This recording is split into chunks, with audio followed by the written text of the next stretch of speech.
여러분, 옷장 정리할 때 진짜 입을 옷 없네 하면서 멀쩡한 티셔츠 헌옷 수거함에 툭 던져본 적 있으시죠? 만약 300년 전 사람이 그 모습을 봤다면요, 아마 뒷목 잡고 쓰러졌을 겁니다. 아니, 저 귀한 걸 그냥 버린다고? 하면서 말이죠. 네, 농담 같다고요? 아니요, 이거 진짜 팩트입니다. 당시 유럽에서는 부모님이 돌아가신 뒤 자식들이 법정에서 피 튀기게 싸우는 이유가 금괴나 땅 같은 거창한 유산이 아니었어요. 바로 돌아가신 아버지가 입던 낡은 코트 한 벌, 어머니가 쓰시던 때 묻은 수건 한 장 때문이었어요. 부모님이 남겨주신 옷이나 의복을 누가 가질 거냐를 두고 형제들끼리 소송을 거는 일이 수두룩했거든요. 헌옷이 유산 상속 목록 1순위였던 시절이었죠. 도대체 왜 그랬을까요? 그때 사람들이 유독 지독한 자린고비라서? 아니요, 이유는 간단합니다. 그때는 옷 한 벌 만드는 게 거의 인류의 피, 땀, 눈물 그 자체였거든요. 실 한 가닥, 천 한 뼘 만드는 게 지금으로 치면 최신형 아이폰 만드는 것만큼이나 어렵고 귀했습니다. 인류는 도대체 어떻게 이 지긋지긋한 옷 만들기 감옥에서 탈출해서 지금처럼 매일 갈아입는 풍요를 누리게 된 걸까요? 인류의 운명을 송두리째 바꿔버린 실 한 가닥의 마법, 지금부터 시작합니다. 자, 그럼 300년 전으로 타임머신을 타고 가볼까요? 그때 옷 만드는 과정은 말 그대로 인내심 테스트였습니다. 먼저 털이나 솜 같은 재료를 가져다가 손가락으로 가늘게 비틀어서 실을 뽑아야 해요. 이걸 방적이라고 하죠. 그렇게 개고생해서 실을 한 뭉치 만들면 이제 그걸 가로 세로로 엮어서 천을 짜야 합니다. 이게 바로 방직이에요. 근데 여기서 진짜 우픈 문제가 터집니다. 실 한 가닥 뽑는 속도가 천 짜는 속도를 도저히 못 따라가는 거예요. 보통 천 짜는 사람 한 명한테 실을 대주는 사람이 무려 4명이나 붙어야 겨우 속도가 맞았거든요.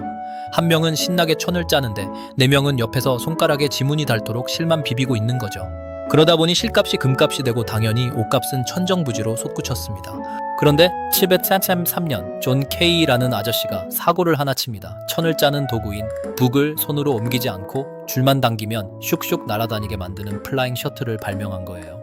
와, 이제 천 짜는 속도가 2배로 빨라졌습니다. 이거 완전 혁명 아닌가요?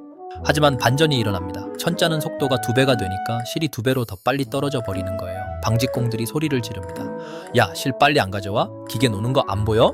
이제 실 뽑는 사람들은 죽을 맛입니다. 천 짜는 기계 한 대를 돌리려면 이제 8명이 붙어서 실을 뽑아야 하는 상황이 된 거죠. 이게 바로 인류 역사상 가장 치열했던 실 부족 사태였습니다. 이때 등장한 구세주가 있었으니 바로 가난한 목수였던 제임스 하그리브스입니다.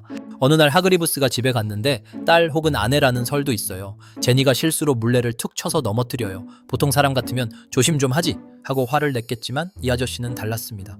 넘어진 물레의 바퀴가 수직으로 서서 계속 돌아가는 걸 보고 머릿속에 번개가 친 거예요. 바퀴가 수직으로 돌아가네? 그럼 저기에 실 뽑는 바늘을 여러 개 꽂으면 한 번에 실을 수십 가닥씩 뽑을 수 있는 거 아니야? 그렇게 탄생한 게 그 유명한 제니 방적기입니다. 바퀴 하나 돌렸더니 실 8가닥이 동시에 쫙 뽑아져 나옵니다. 나중에는 한 대의 기계에서 80가닥까지 뽑았대요. 8명이 매달려야 했던 일을 기계 한 대가 해버린 거죠. 솔직히 소름 돋지 않나요?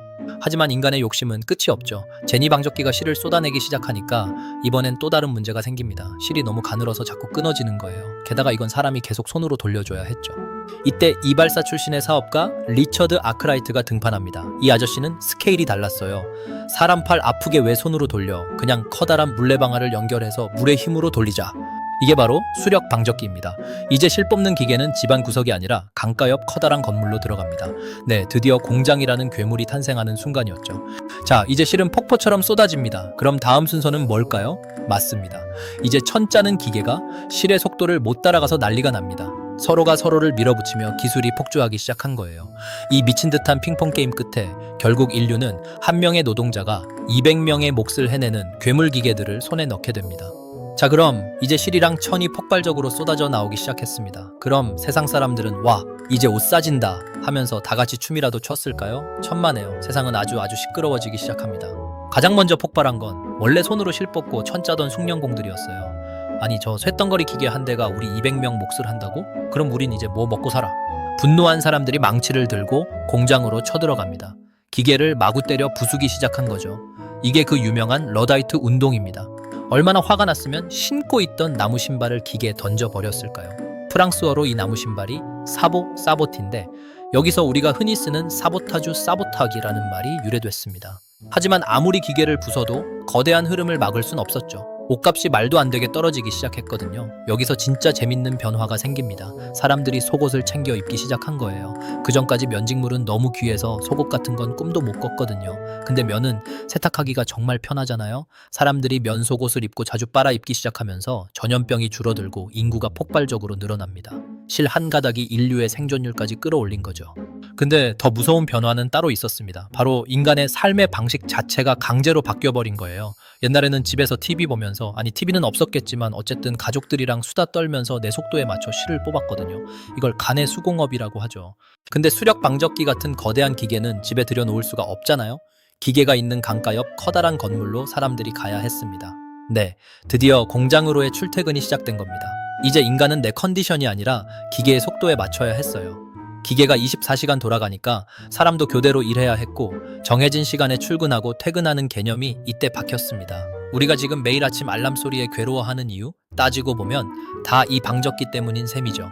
그런데 이 눈부신 풍요 뒤에는 아주 어두운 그림자도 있었습니다. 영국 공장에서 실을 미친 듯이 뽑아내려면 뭐가 계속 필요할까요? 맞습니다. 원재료인 목화가 산더미처럼 필요했죠. 이 목화 수요를 맞추기 위해 바다 건너 미국 남부에서는 수백만 명의 흑인 노예들이 면화밭에서 피눈물을 흘려야 했습니다.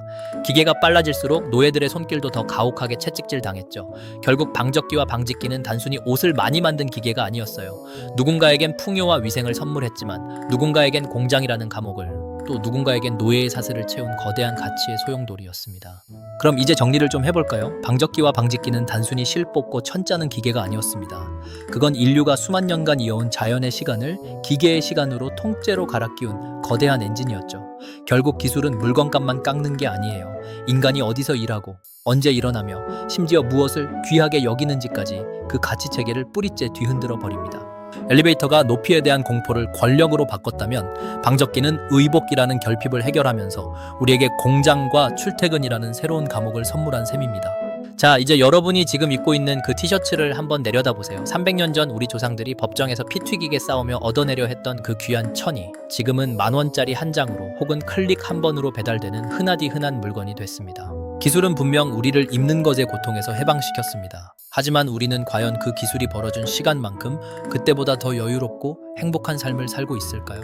어쩌면 우리는 실 한 가닥을 더 빨리 뽑기 위해 시작된 그 미친 듯한 속도, 전쟁의 레일 위에서 아직도 멈추지 못하고 계속 달리고 있는 건 아닐까요? 다음에 헌옷 수거함 앞에 서게 된다면 오늘 이 이야기를 한 번쯤 떠올려 보세요. 여러분이 버리는 건 낡은 천조각이 아니라 인류가 수백 년간 처절하게 싸워 얻어낸 승리의 전리품일지도 모르니까요.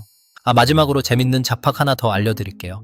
혹시 영어로 미혼 여성을 뜻하는 스핀스터라는 단어 아시나요?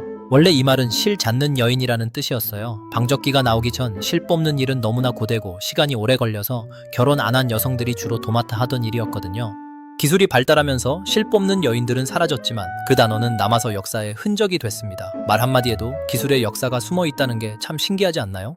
지구를 더 깊게 알고 싶다면 구독과 좋아요 부탁드립니다. 오늘도 문명을 읽는 눈, 지구를 알고 싶다였습니다.